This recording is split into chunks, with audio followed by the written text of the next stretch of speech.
Здравейте, скъпи приятели! Днеска едно кратко, бързо и така видео интересно ще направим с новата придобивка, която имам от една седмица. Това е Stamo 30 кубика, стационарен двигател и ще направим така разходка на двете неща, или две в едно ще бъде видеото днес. Да видим стационарното двигателче, което от две направих едно. Ето вижте го какво представлява. 30 кубиков. Комплектова го тук, но все още не съм намерил време да го запаля. От 68 година е. Ето виждате от тази страна какво представлява. Ето нововведенията тогава с, нали? Виждате, не е с манивела.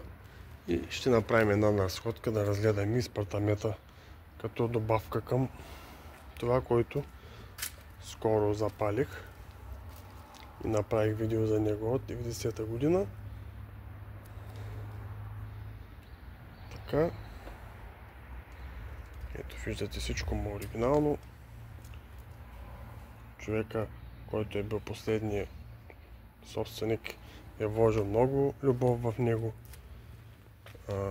90-та година е с двигателя SAX 301A, втората, двойката на Saxonet, Spartamet тогава и Hercules, които са били през това време. Има някои неща, които са променени. Седалката не е оригинална и както ви казах, ето виждате, че кутийката, самия карбуратор не паса много добре. Ето виждате тук къде се разминават, не влиза. Но това няма значение, важното е, че е движение и аз ще си го регистрирам. Живот и здраве, на пролет ще го карам с регистрация, има си документи. Там, тук му е не отпред, а тук е самата рамка и наистина красиви машинки.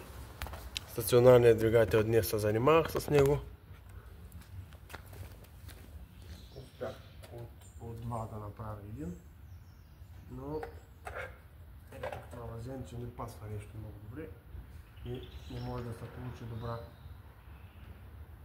придърпане, не може да се получи добре, да запали добре, да превърти добре както трябва двигателя и скрата някъде. Това ще го видим някой друг път, когато имам време. Не е важно, че не работи, важното е, че го има, както съм ви казал, скъпи приятели.